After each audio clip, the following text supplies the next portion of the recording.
Podcast with me, Carly. Hope you are all well, witches. Kicking things off with our book review today, and our book is You Are a Goddess, Working with the Sacred Feminine to Awaken, Heal and Transform by Sophie Bashford. This is the book's blurb. You know the goddess as a divine feminine figure of myth, art and faith. But are you aware that, in truth, the goddess is a life force that lives in you? Did you know that your multifaceted experiences of life as a woman are influenced by goddess consciousness?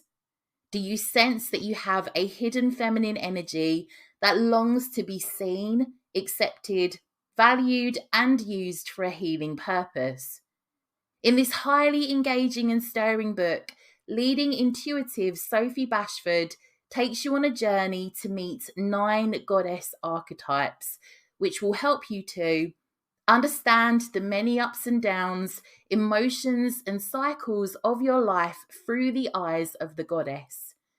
Discover how the goddesses can ignite your spiritual growth and uncover your feminine healing gifts.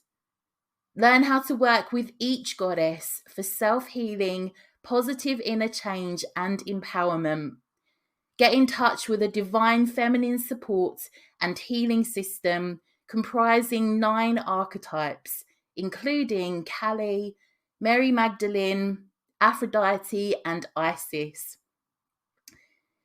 This book, oh my goodness, my intention for this autumn and winter is to read more non-fiction books. This is a book that has been on my wish list for a little while, and it proved to be one of the most profound books I have read in ages. I felt so moved by this book. There was one moment I had reading this that I won't ever forget.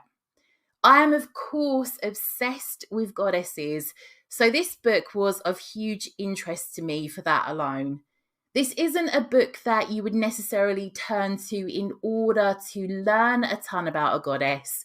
This is a book you would turn to feel the deep healing energy of that goddess. Throughout the book, each chapter takes us to the temple of a specific goddess.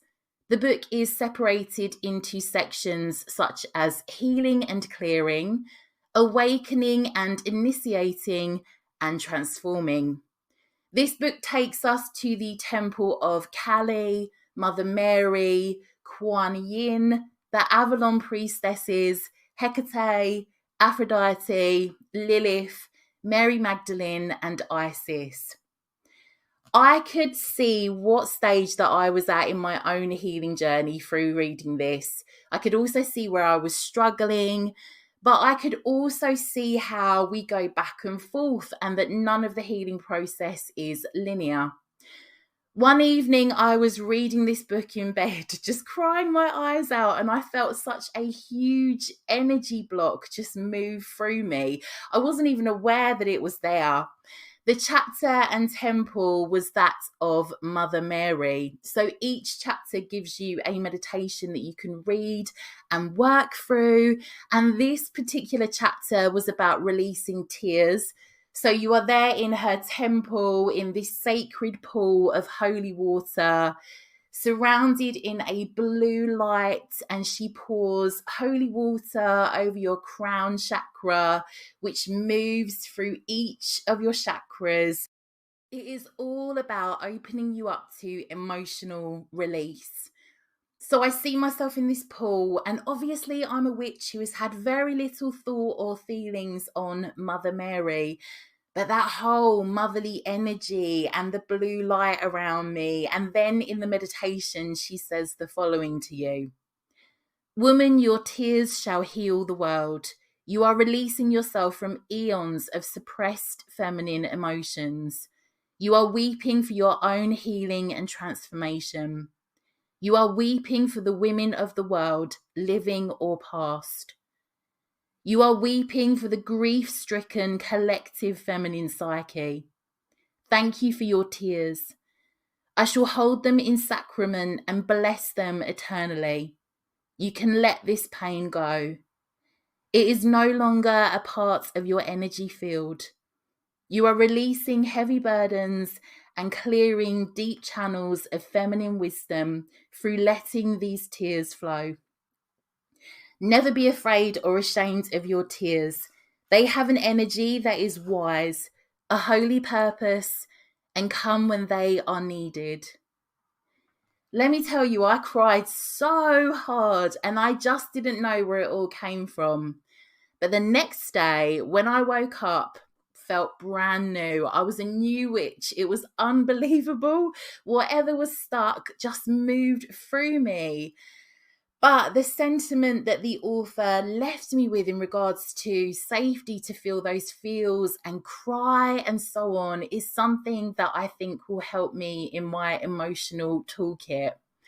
I'm so over the whole stiff British upper lip and how crying is weak. I cry all the time over beautiful things and bad things, but I move that energy through me much quicker than keeping it stored up because someone's barking at me not to cry.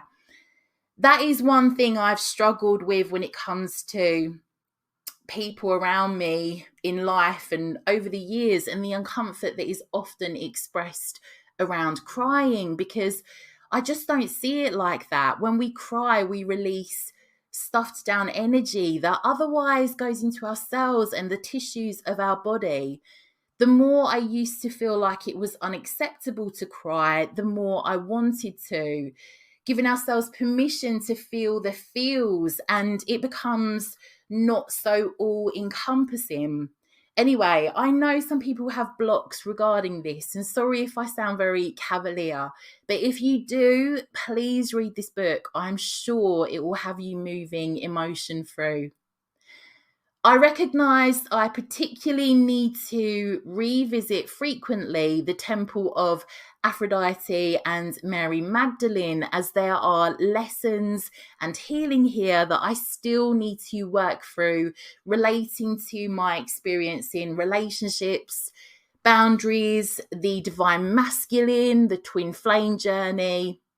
This book felt as though she was speaking to me personally, and I'm sure you will feel the same within the different temples as you move through the book. It is such an empowering read, despite the fact that I was either crying or nodding my head at feeling seen throughout the book. Overall, it just left me feeling extremely capable and, well, sane for the emotions that are present within me. I've always been hard on myself for being sensitive, but this book just helped me realize how I can channel it and see it as more of a blessing than a curse. If you feel you are on the opposite side of the scale, perhaps too in your masculine energy or struggling to process emotions, I really think this could open you up to feeling safe to feel and be vulnerable. One of the best books I have ever read. The author truly does seem to channel the goddesses, and I recommend this without hesitation. Speaking of goddesses, now today I'm switching things up a bit. We were meant to have a second episode on the Druids, but fate intervened. So we are going to be looking at a Slavic goddess and a spirit. I promise you, once we get into the episode, I will explain why I've thrown the original plan out of the window. The next Druid episode won't be one that you needed to have listened to the first episode to understand or anything. It will be a fresh look at the Druid. There could even be a third episode we cover on that. So please don't think that this will throw the flow out of the window in regards to the Druid topic. So join me now after the break to talk all about the Unbinding, the Mokosh, and the Kikimora.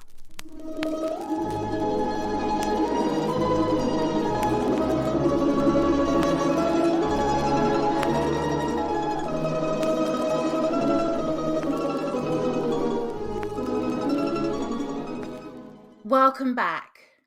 So, I watched a documentary this week called The Unbinding, and it really impacted me. So, I decided to research the goddess that was referenced. At first, my intention was to put this out as a Patreon podcast episode. But let me tell you now, I don't think this goddess was happy that it wasn't going to be heard by more people. And I felt if I didn't put this out as a main episode, I would be in trouble.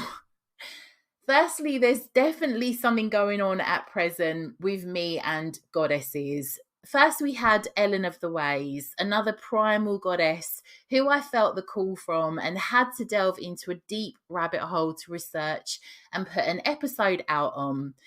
That was nothing like the call I had from this goddess, but let's get back to where we started with the documentary. I had seen this documentary advertised a little while back.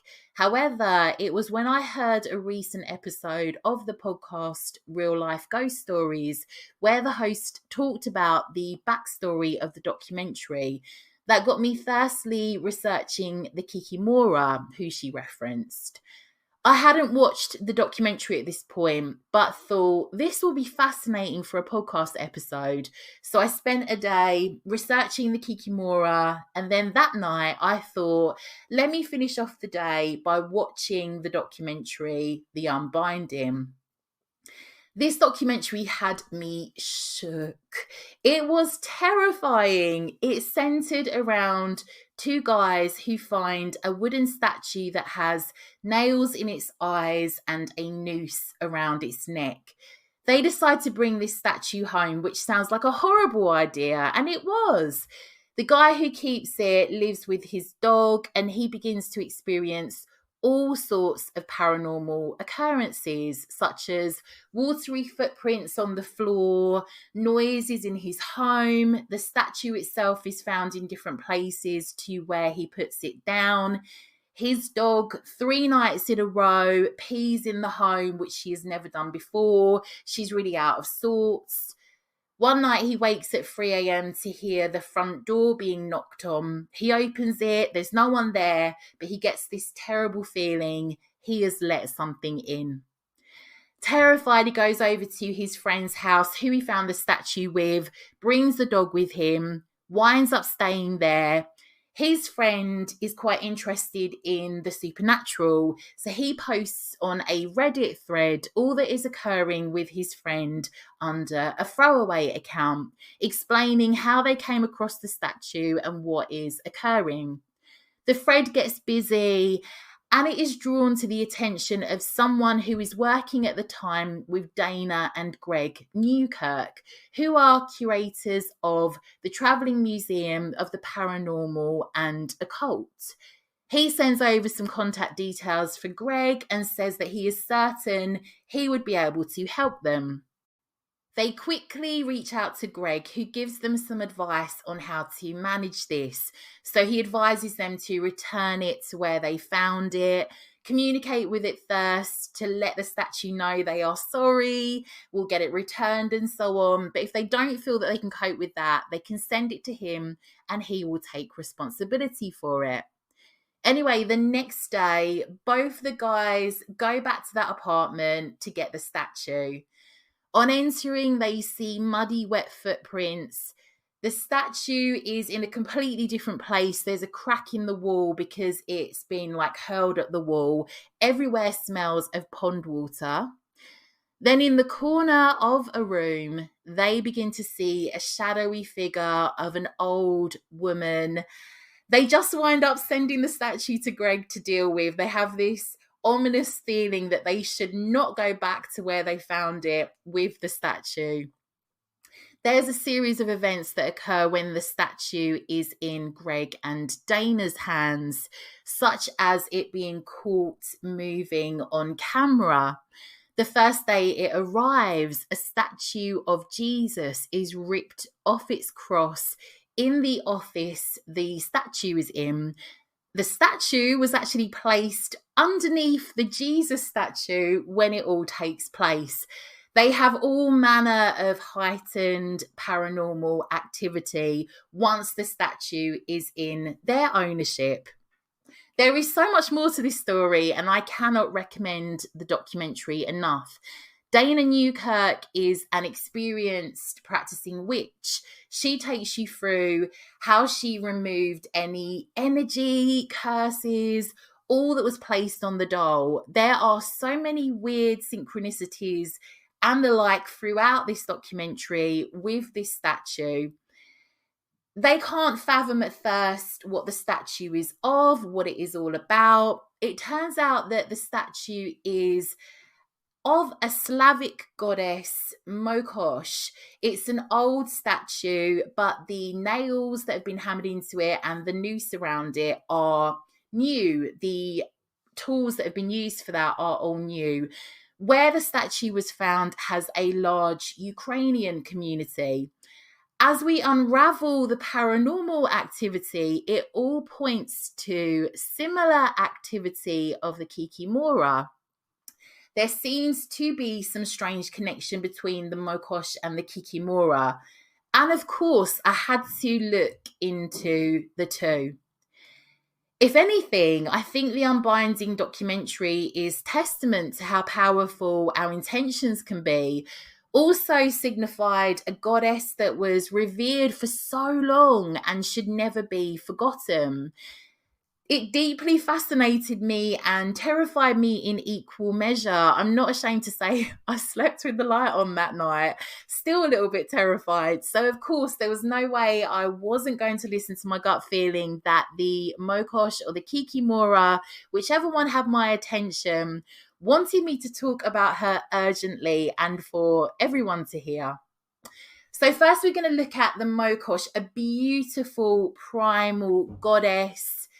And I'll start with some words that I found written by Francesca Hendrick. Mokosh, Lady of the Waters, ever-flowing, ever-changing, gentle mother and fierce protector, gift us with knowledge, bless us with strength, inspire our creativity, motivate our productivity, teach us and bless us. Mokosh is a Slavic goddess revered as a supreme deity and mother goddess within the Slavic pantheon. Her role is as a spinner of destiny, spirit of the home, offering protection to all its inhabitants. She is often connected to weaving, commerce, fishing, fertility, death, prosperity, and abundance. She is seen as a timeless symbol of strength. Her dominion is land and water. She has immense power over the earth and its natural elements, and symbolizing fertility, abundance, and nourishment, she plays a pivotal role in sustaining life. She is deeply connected to the cycles of nature and represents creation, renewal, and death. She oversees functional aspects of daily life. She is a shepherdess who protects sheep, promotes prosperous animal husbandry, and ensures the well-being of all livestock.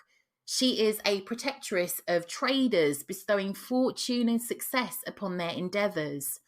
She was seen as a protector of women, especially pregnant women, mothers, and also children.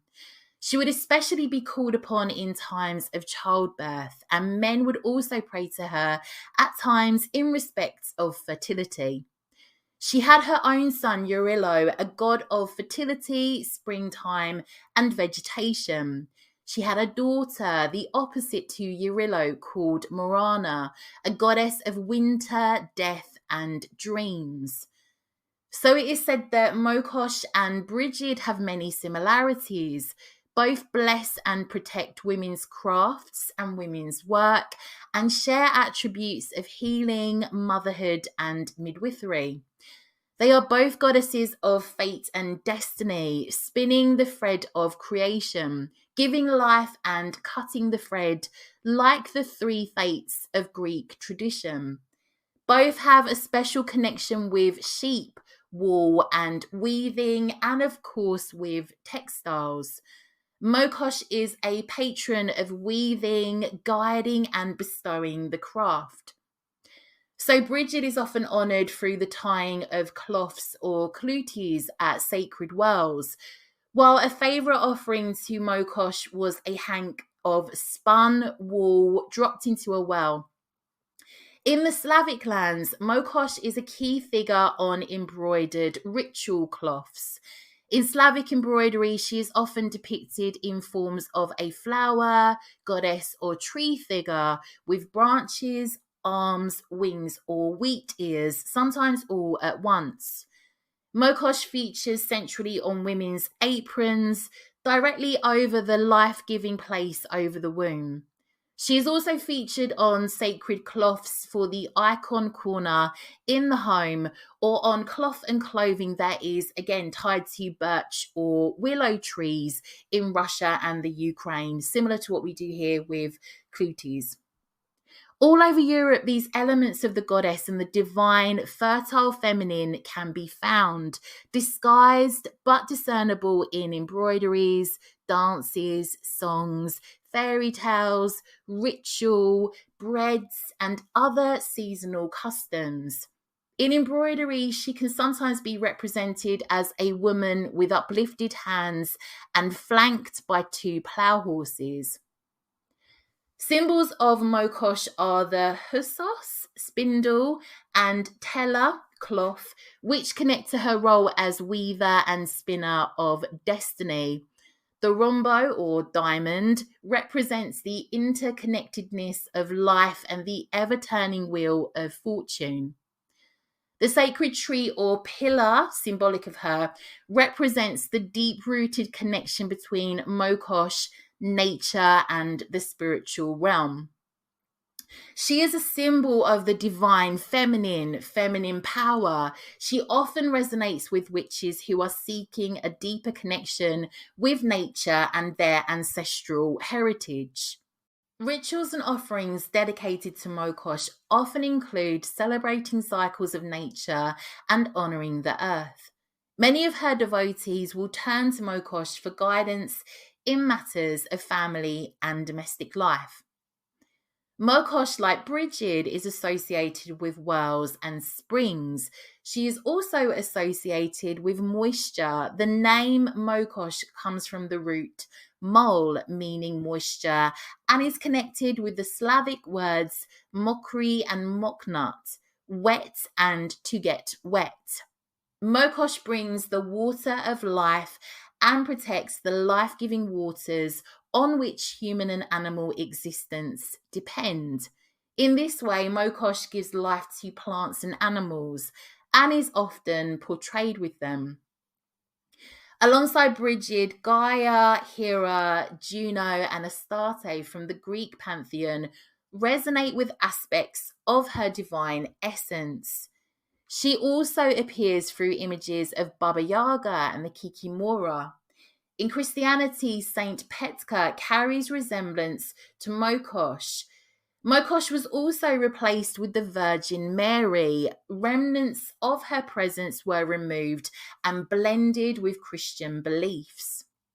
Friday is the day usually associated with female deities.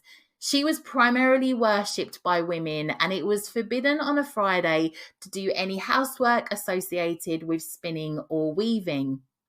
As Mokosh was responsible for human fate, it was believed that by doing this type of work on her holy day, you would be interfering with the goddess's work.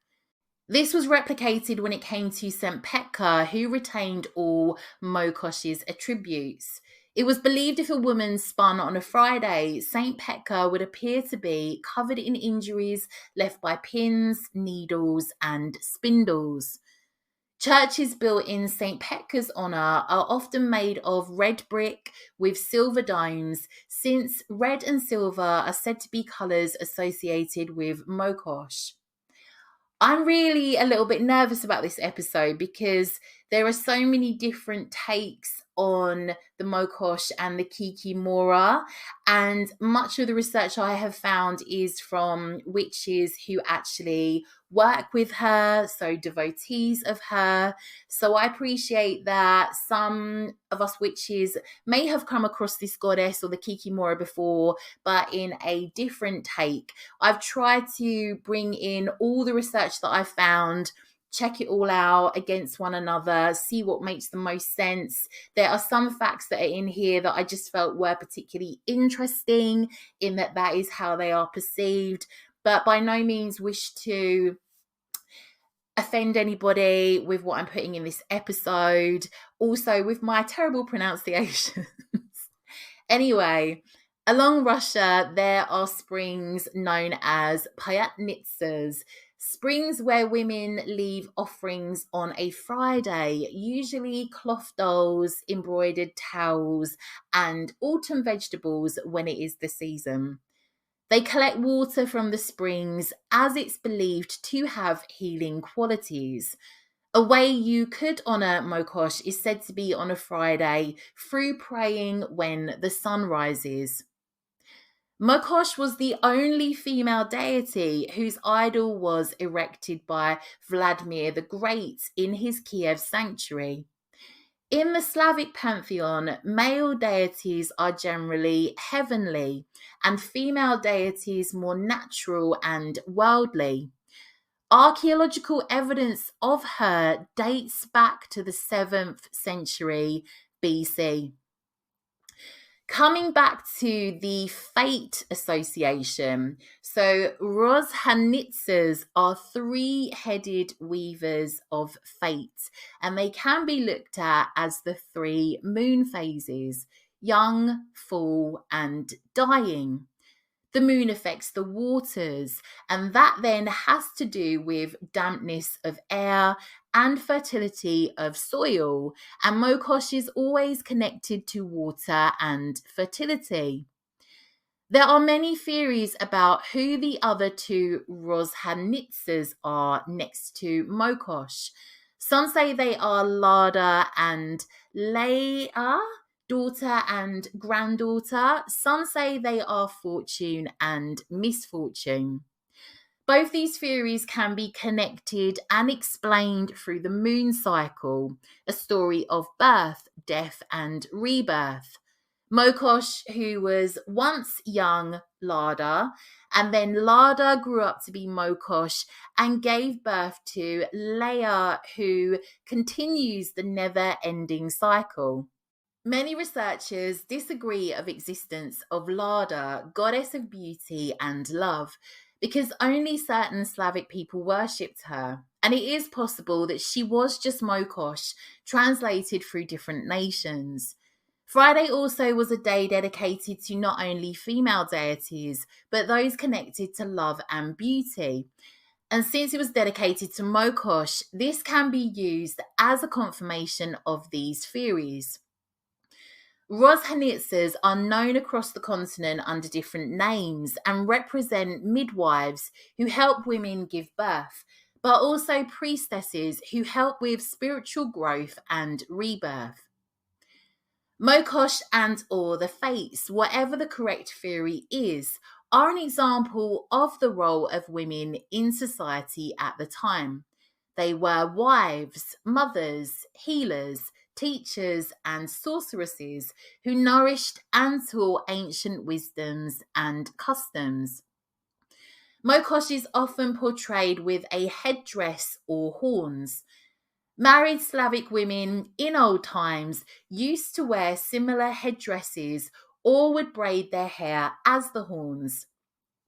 These braided or unbraided horns are called kiki or kikisi and were often covered with a scarf of some sort. Remember this when we come back to the Kikimora.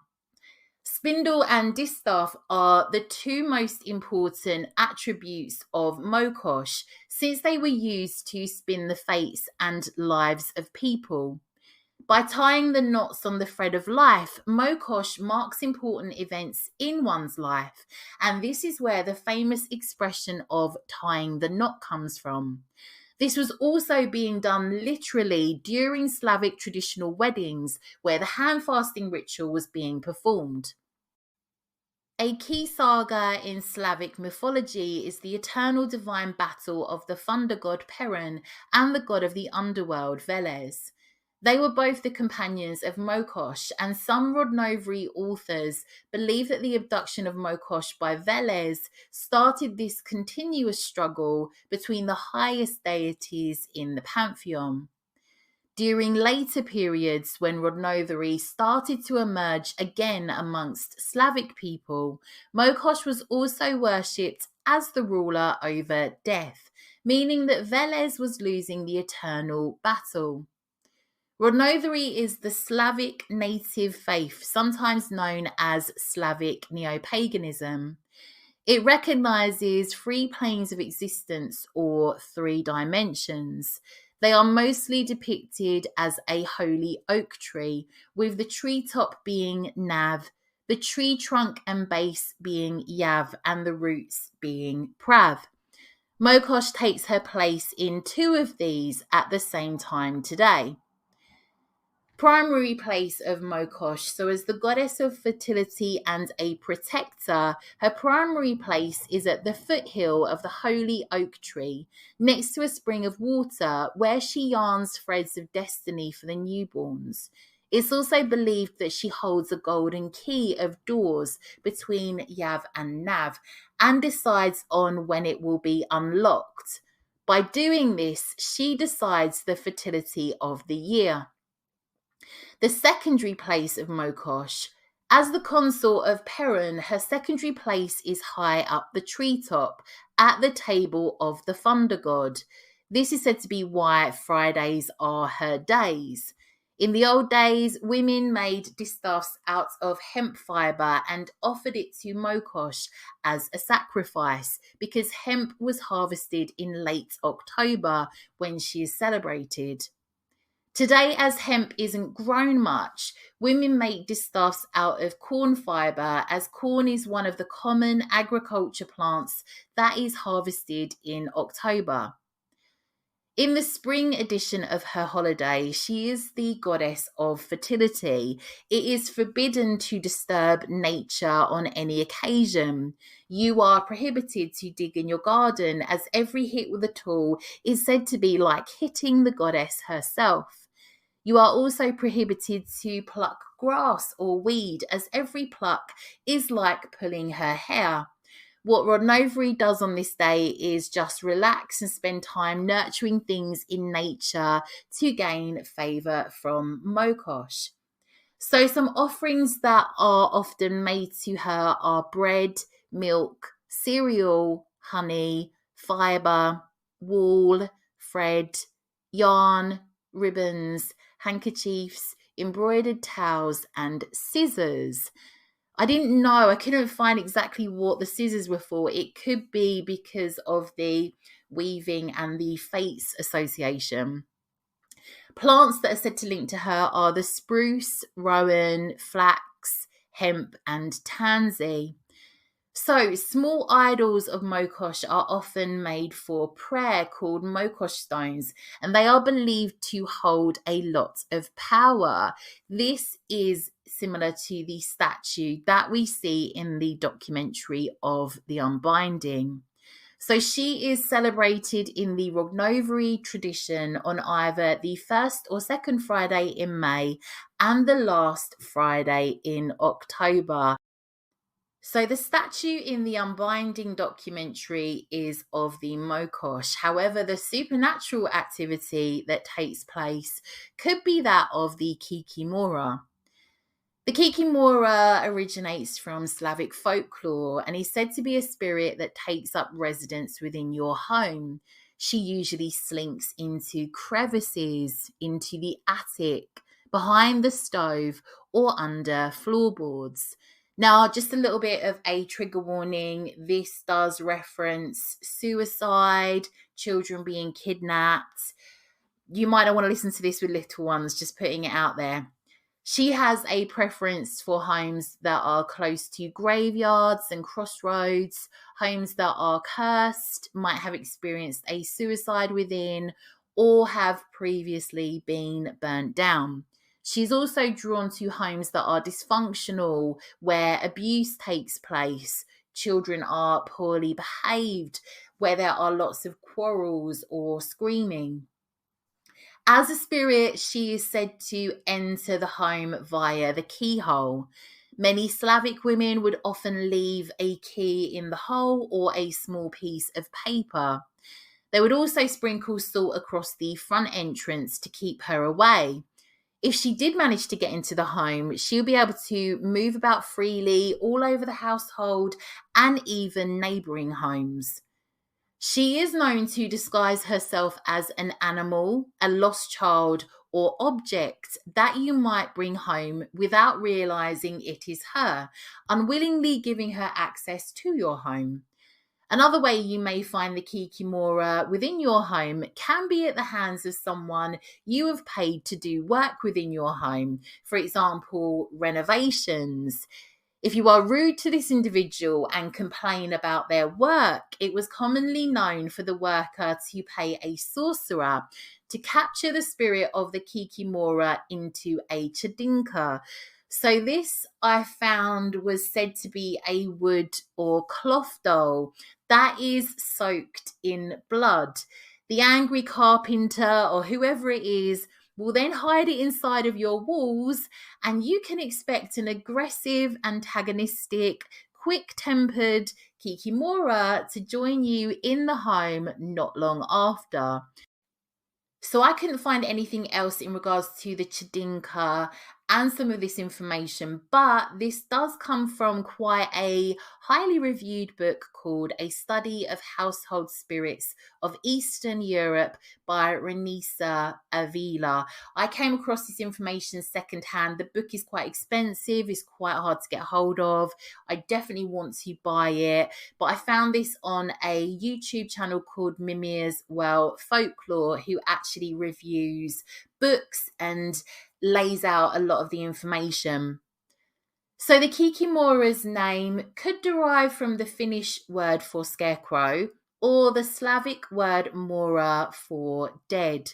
So it links to words for death, demons, crookedness, nightmares, crying, and howling, similar to many of the Kikimora's nocturnal activities. When used as an insult, Kikimora can mean hag or untidy person, sometimes used alternatively in a positive way to mean a hard worker. It is said that should you hear scratching, creaking, pots clanging, whistling, moaning, whining, stomping in the middle of the night, it could be the Kikimora. She also likes to open and slam doors. She likes to run from room to room, and her feet are said to sound like scuttling mice or cockroaches. She is known to flip chairs, break items, move furniture about, and cause the furniture to appear as though it is dancing. She will turn any dairy products in the home sour and also likes to set tea towels on fire. She will often move things around or cause them to go missing. Despite being so slight, she has a lot of power when it comes to throwing things. She is known to pull your earlobes whilst you sleep, grab at your bed covers, pull out your hair, tickle children until they scream. She will throw things at you, specifically shoes and coal, whatever is closest. She is said to torment animals, especially chickens, so that they won't lay eggs. She also likes to shear sheep, cause horses to stampede, and cause milk in cows and goats to dry up. Now, she is a traditional explanation for sleep paralysis. This is one of the areas in regards to the Kikimora that first caught my attention. When I experienced sleep paralysis myself, it was actually the image of an old hag that I saw that absolutely terrified me. She also has the ability to create fake illusions that you see, such as waking to see swarms of spiders, rats, or bats. If you leave her a gift, she is said to refrain from doing this. So the Kikimora may have originally been two creatures, the Kikimora and the Mora. Over time, the two merged together and became one. So the Mora is an ancient spirit from Slavic mythology, often considered as an explanation for sleep paralysis. So when you wake in the night, you are fully awake, you're able to see. It is said that you may see the Mora sitting on your chest and you will be unable to cry out. She may give you some sensation like she is sucking your blood like a vampire. This doesn't happen, however, but you might find a pale blue mark where she sat on you. So people would place a belt on their bed sheets, which would prevent her from performing sleep paralysis. Should you be a victim of her in sleep paralysis, it is said that you must try to move the big toe on your right foot, which can help you to start moving again. The Mora is said to be able to come to you in nightmares, clouding your vision with a mist and distorting your sense of reality, pushing you towards dangerous places and situations. Women are said to be given nightmares of losing their children or their husband being unfaithful. She influences nightmares for men where a dark spirit takes form as a beautiful woman and visits them in their dreams, torturing them with desire, dragging life out of them until their real life relationships are ruined. She is said to be powerful enough to drive someone to suicide. Her presence over time can cause someone to become ill or depressed. Her name was often pronounced in the scariest manner possible to resemble the squeak of a spindle. She is said to creep out at night from where she is hidden during the day in order to create her mischief. She enjoys spinning thread on a spinning wheel, weaving and sewing, preferably on the days that spinning was traditionally forbidden, such as Fridays, at midnight, and Christmas Eve. Any sewing that you may have been working on, she will go to great lengths to pull the stitching out. She is also known to tangle your yarn, so it's advised to keep your work hidden. Slavic women have traditionally been known to recite prayers to keep her away from their work. Despite dedicating all night to these tasks, she is comically terrible skills-wise and makes next to no progress. She is linked to the fates, past, present, and future. Her spinning wheel is said to represent fate. She is known to be able to show you your fate, but only in the negative sense. To witness or hear her spinning is said to be a harbinger of impending death. To see her close to the front door is an omen of bad news with misfortune. She appears as a small, hunchbacked old woman with long, messy hair that is covered with a kerchief, common wear of married Slavic women. She is scrawny, unkempt, wears dishevelled clothing. She is said to have goat horns, bulging eyes, a tail, and a long, thin nose or beak. There are many variations on how she is said to look. She has long arms, crooked, hairy hands with claws, and short, stick-thin legs ending in chicken feet. She is said to be able to take on the form of any part of an animal's face or body. The household Kikimora fears going outside lest the wind blows her away. She is so slight. She is said to be frequently witnessed combing her hair. Rarely she will appear as a temptress with long flowing hair in a simple dress. Sometimes she will adopt the appearance of a past female ancestor, dependent on how she was created.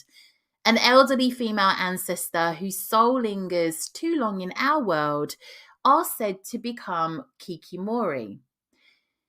In his poem Kikimora, Russian composer Anatol Lyudov describes this household spirit as a tiny brown witch with a thimble-sized head and a body no wider than a straw.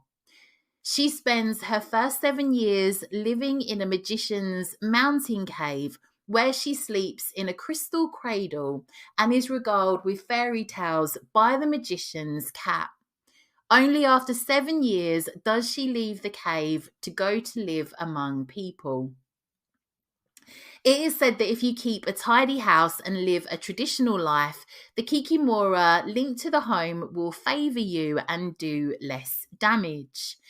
If kept happy, she may even finish your chores, wash dishes, and take care of animals and children. She is said to rock the baby to sleep or send them good dreams and feed or groom animals. Some people see her as a chicken goddess who guards the chickens, but she is also said to torment them. She may pluck chicken feathers, stress them out so that they will not lay eggs, if she believes you haven't magically protected the chickens' living quarters. And a traditional remedy for this was to obtain a field stone with a natural hole in it and place it within their living area, which is said to protect the hens from harm. Baba Yaga also has much association with chickens, and both are said to favour and reward women who performed traditional work skillfully and graciously. The Kikimora is juxtaposed with the domovoi, who are defined as the one in the house, a Russian household spirit, ancestral and usually the founder of the family, who watches over and protects the inhabitants of the house, taking care that all is in order. So we have referenced the domovoi on the podcast before. I think it could have been on the House Witch episode. Anyway, I will link the website that this account came from. The domovoi lives behind the stove. He likes fire, and one of his punishments when the family displeases him is to burn down the house. When the family moves, brands of the old fire are carried to the new home, and the domovoi is welcomed there as the new fire is lit. He is an old, grey-bearded man, looking very much like the living head of the family.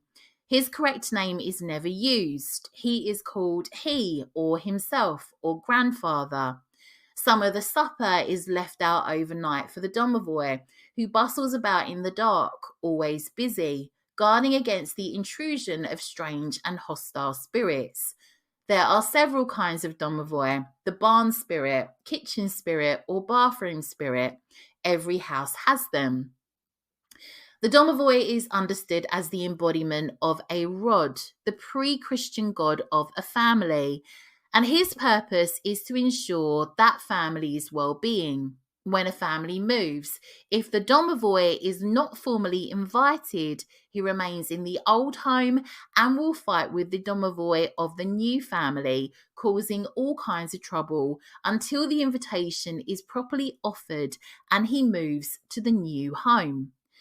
The Kikimora associated with domovoi serves this same purpose as a protective entity, but the Kikimora linked with Leshy is a completely different sort of spirit.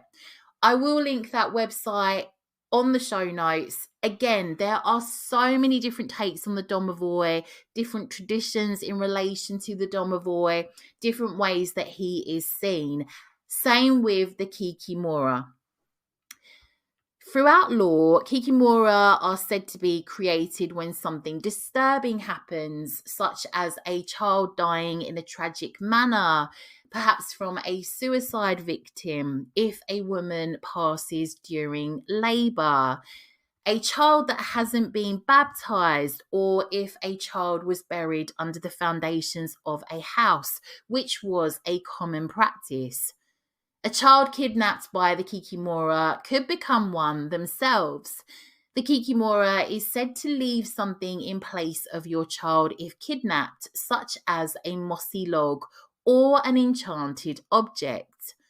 Should a parent curse a child, it is said that the curse would bring the attention of the devil, who would begin to work his influences until the soul of the child faded into a Kikimora. Girls were mostly at risk, as the Kikimora is female. However, boys were also said to have been transformed. One of the most random ways a Kikimora is created is said to be if a black cat leaps over a recently made grave. The corpse within is believed to rise as a vampire or Kikimora. The mossy log referenced could link to the Kikimora who likes to live in swamps and forests, not within the home. The forest Kikimora, who is said to possibly be the wife of the Leshy, known for dragging people off into the forest, never to be seen again. Leshy is a supernatural entity who reigns over the forest, protecting wildlife, plants, and trees from abuse by humans, while allowing for respectful hunting and the harvesting of wood. Scholar Carol Rose describes the figure. His name is derived from the word les, which means forest. He is described as having the shape of a human, but with strangely pallid flesh, green eyes, green beard, and long, straggly hair, wearing his boots on the wrong feet and throwing no shadow. The Leshy was a shapeshifter that could stand as tall and in the likeness of the forest trees, or assume the size of a blade of grass. He knew and could make every noise of the forest, deceiving humans who strayed there. People who wandered into the woods, or those the Leshy thought were there to cause trouble, were lured deeper and deeper into the thickets and never seen again.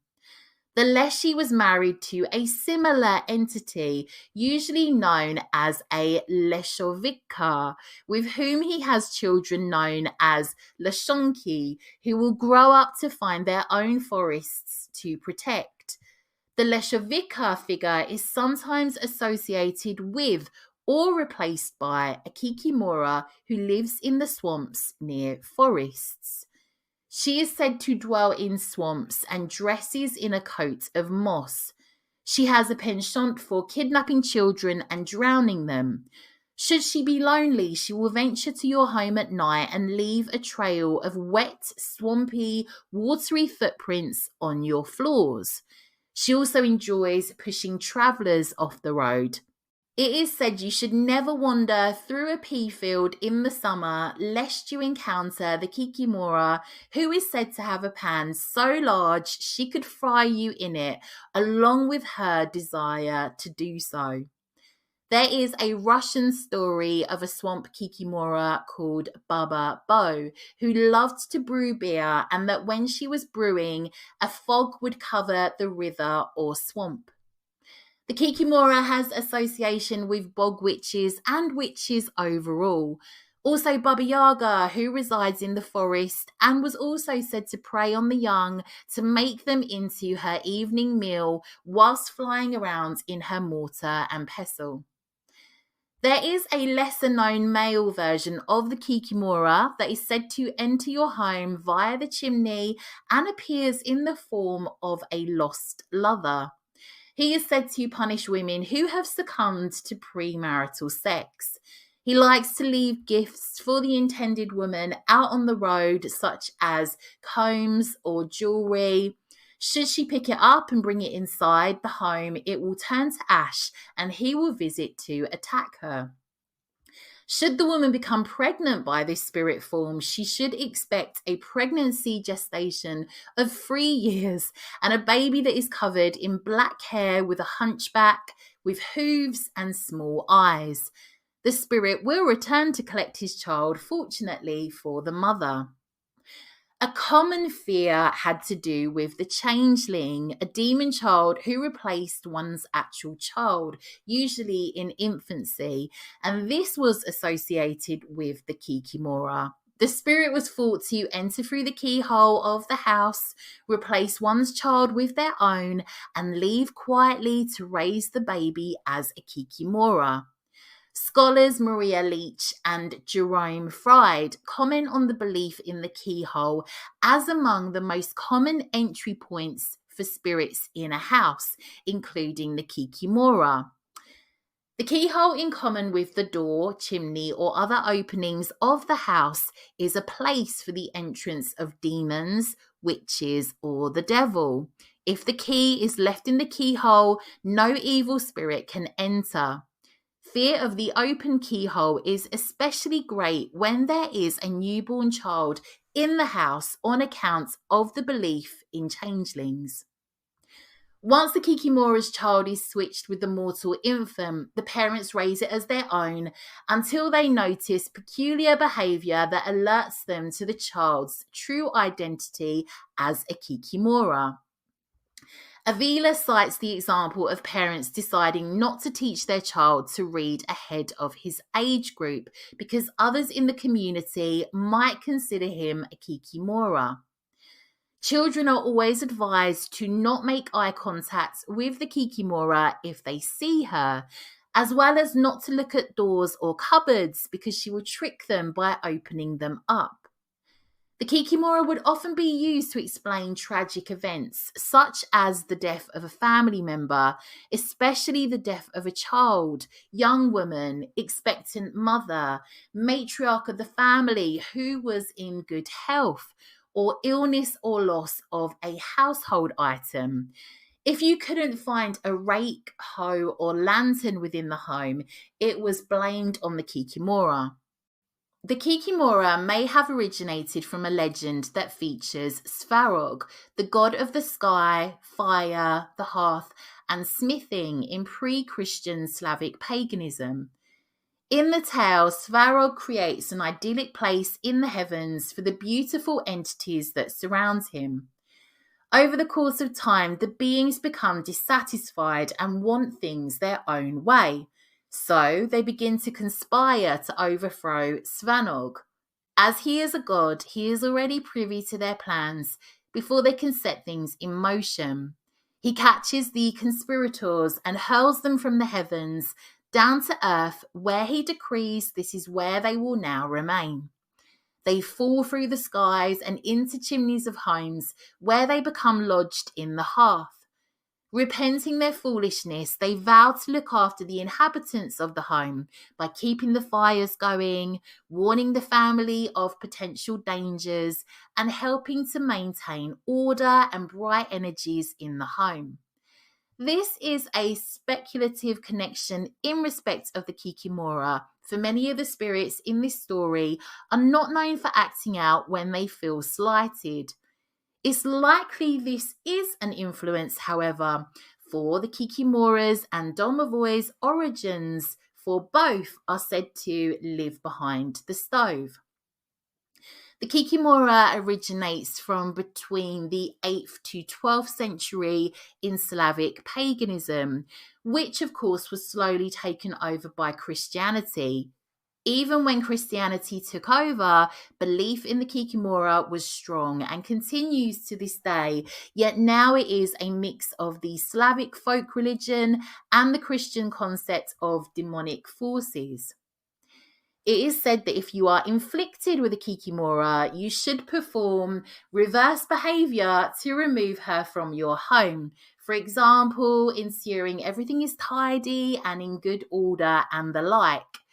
She seemed to encourage the observance of cultural values. You could also leave her offerings and ensure you respect her presence. To keep her out of the home overall, be sure to block the keyholes that she can slink into due to being more spirit than physical being.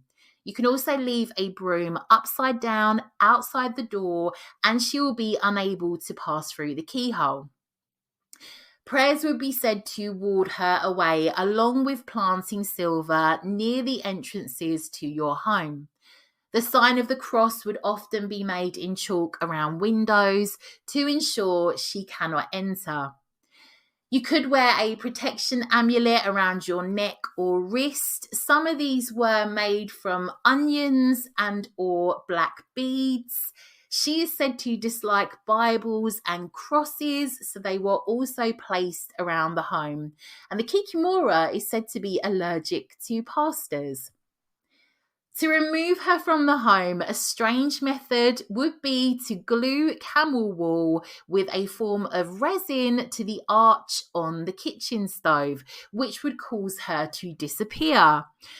Alternatively, one would call upon a sorcerer who may just end up removing the chidunka that he created for a workman that you might have used, which might require you to smash a hole into the wall with an axe to find the chidunka. And whilst you are doing this, you have to recite, "Here's to you and here's for that." Once located, the chidinka must be burnt to destroy the spirit, but you can only do this on March 17th, the day of Gerasim the Grachnovik. Alongside getting rid of the chidinka, you will be required to sweep and clean the corners of all the rooms in your home, the hearth, the basement, and anywhere else the Kikimora could remain hidden. Whilst doing this, you would need to recite, "Get out of here, Kikimora. Get away quickly from my home, or I will chase you with iron bars. I will set you on fire with fiery fire. I will pour black pitch. My words are strong and cast from now up to a century." After this, take the dirt and debris you swept from your home and burn it. Once you remove a Kikimora, it was said that they will be unable to return as long as rook birds are around your home. So when the birds migrate, and an early belief was that the birds flew up to the heavens when autumn came before they learnt that they flew to the south. I absolutely love that. When the rooks leave, it was said that it was easier for the Kikimora to return, for rooks are believed to keep away evil. If none of that got rid of your Kikimora, you would simply have to appease her by keeping the house clean, but you could also try purchasing some ferns, which she apparently really likes. If you wash your dishes and cutlery with water that comes from the ferns, she will never damage them. Juniper is said to scare the Kikimora, so it was often used to protect animals from her. Alternatively, a broken pot would be hung from its neck from the ceiling above where animals were kept to keep her away. The Kikimora is said to be particularly active during the Yule season, so perhaps ensure the keys are in the locks and you haven't left out your sewing. That is all I have for you today, witches. I promise you our next episode will be all about the Druid. We have honoured the Mokosh, the Kikimora. I feel like our work here is done. Talking of Yule, I just want to let you know all about a little zine that I have on my Etsy store called The Hedge Witch's Grimoire, with a focus on Yule. In it, we talk all about the grimoire, the winter solstice. There is a winter solstice tarot. There is information on the Kaliak. We look at making a Yule log. There are recipes for Nanny Rose's Yule cake, which is my grandma who passed, and it's a traditional family recipe that we all use. There's a recipe for spiced Yule tea. We look at the Yule goat. It's just a fucking goat. We've also got in there all about ivy, mistletoe, the holly tree, the pine tree, Merlin, ancestors, wassailing. There is also a wassail recipe in there also. And it does get really deep on some of the topics. As you know, I go hard on the research, and that is shown in this zine itself. I've published many different little zines, so you will actually find on my Etsy store one that relates to all of the Sabbaths, But I also have a book that you can find on Amazon. You can find it on most online book publishers, called The White Witch's Book of Healing. Weaving magical rituals throughout your craft for sacred healing and reclamation of the wild witch within. And this is a book I published a couple of years ago around this time. It is all about shadow work, the dark night of the soul, working with deities, magic. It looks at the Book of Shadows. It's got in there a witch's toolbox. We look at the moon. We look at heartbreak, how to heal it through the use of witchcraft and, of course, spicy psychology. There's ancestral magic in there. There's a section called The Cauldron of Transformation. There's all about soul loss in there, the witch's pyramid. So I've also published that book.